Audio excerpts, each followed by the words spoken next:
ఎందుకంటే ఒకసారి ఆలోచించేయండి, ముఖ్యమంత్రి వాళ్ళు మరి మంచి పాలన అందిస్తామని చెప్తున్నారు. కానీ ప్రజలు ఏ విధంగా ఆ మద్యాన్ని ప్రతి ఒక్క చోట కూడా పెట్టదంటే మరి ఆ మద్యానికి బానిసలై ఊర్లో గొడవలు తగాదులు ఇవన్నీ కూడా వస్తుంది. గత ప్రభుత్వంలో చూసుకున్నట్లయితే ఎక్కడ కూడా మద్య షాపులు అనేవి లేవండి. ఆ ఎమ్మెల్యే గారు ఉన్నప్పుడు కూడా ఏ అక్రమానికి కూడా లేదు, ఎప్పుడు కూడా అలాంటి కార్యాలు అనేవి చేయలేదు. ఎందుకంటే మనకు 18 గ్రామాలు ఉన్నాయి.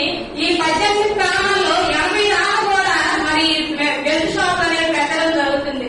ఒకసారి ఆలోచించేయండి, ప్రతి ఒక్క వ్యక్తి కూడా వెళ్లి ఆ కూల్ డ్రింక్ షాప్ లో కూల్ డ్రింక్ తాగినట్లుగా వెళ్ళడం తాగడం. దుగ్గాల మా ఊరు అనుకోండి, చిన్న చిన్న విలేజ్ లో దుగ్గాలు వచ్చి తాగడం అంటే వాటి కోసం ప్రత్యేకంగా రాదు. విలేజ్ లోనే పెట్టబట్టి, విలేజ్ లోనే ఉంచబట్టి ఈ విధంగా ప్రతి ఒక్క వ్యక్తి కూడా వెళ్ళడం పిల్లలని అవి కూడా పెట్టి అలాగే మరి బాటిల్స్ ఈ విధంగా కూడా మరి అమ్ముతూ ఉంటున్నారు. అధిక ధరలకి అమ్ముతున్నారండి. ఇది ఎంతవరకు కరెక్ట్ ఒకసారి ఆలోచించేయండి. ఎందుకంటే ప్రతి ఒక్కరు కూడా మంచిగా ఉండాలి, మంచి పరిపాలన అందిస్తారని మన ముఖ్యమంత్రి గారు మంచిగా చెప్తున్నారు. కానీ ఇది మా గౌరవ శాసనసభ్యులు మరి మన మంత్రివర్యులు నారా లోకేష్ గారు వచ్చినట్లయితే నేను సారికి సమస్యను చెప్పేదాన్ని. ఎందుకంటే సార్ ఏ మీటింగ్ కూడా రావట్లేదు.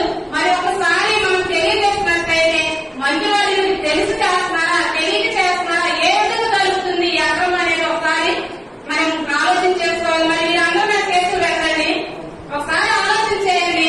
గ్రామాలన్నీ బాగుపడాలి, మండలం అంతా బాగుపడాలి, రాష్ట్రంలో ఏ విధంగా జరుగుతుందని ఏమైతే అనుకోలేదు. కానీ ఇప్పుడున్న పరిస్థితిలో మన దుగ్గిరాల మండలంలో మన గ్రామాల్లో ప్రతి ఒక్క చోట ఈ బెల్ట్ షాప్ అనేవి విచ్చలవిడిగా ఉన్నాయి. వాటికి ఒక డెకరేషన్ వేస్తున్నారు, లైటింగ్స్ వేస్తున్నారు. వారి ఒక షాపింగ్ మాల్ అయ్యే మరి రెస్టారెంట్లు అయ్యే ఈ విధంగా మద్యాన్ని అమ్ముతూ ప్రజలందరూ కూడా మరి తాగుడు బానిసలు చేసి కుటుంబాల్లో చాలా కలతలు అనేవి తీసుకొస్తున్నారు. మీరు ఒకవేళ మీకు తెలిసి జరుగుతుందో మీకు తెలియజరగట్లేదో మన గ్రామాల్లో మీరు ఒకసారి ఆలోచన చేయండి. మన గుండె మీద చేసుకొని చెప్పండి. ఎందుకంటే నేను ఉన్నదే చెప్తున్నాను, లేదు లేదు కూడా చెప్పలేదు. కాబట్టి నేను ఈ రోజున మన గౌరవ మంత్రివర్యులు లోకేష్ గారికి నేను ఒక లెటర్ రాశానండి బహిరంగంగా. మరి ఇది సాయం అందించాలని తెలియజేస్తున్నాను. ఎందుకంటే ఈ విషయాన్ని మనం ఇలాగే వదిలేసినట్లయితే మన గ్రామాలు మనమే సరి చేసుకోలేమండి. ఒకసారి మనందరం కూడా ఈ విషయంపై మరి దృష్టి తీసుకొని చర్యలు తీసుకొని 10 రోజుల్లో కల్లా ఇది మూసివేసి ఈ అక్రమ మరి బెల్ట్ షాప్ అనేది అలంకార బెల్ట్ షాప్ అనేది తీసేసినట్లయితే మరి చాలా మంచి జరుగుతుంది.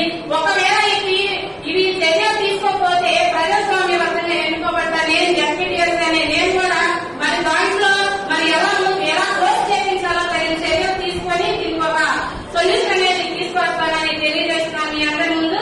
సార్ ఎంపీఓ గారు ఒకసారి ఆలోచన చేయండి. ఎక్సైజ్ డిపార్ట్మెంట్ ఏం చేస్తున్నారు, మరి ఈ విధంగా ఈ బెల్ట్ షాపుల నిమిత్తము పోలీస్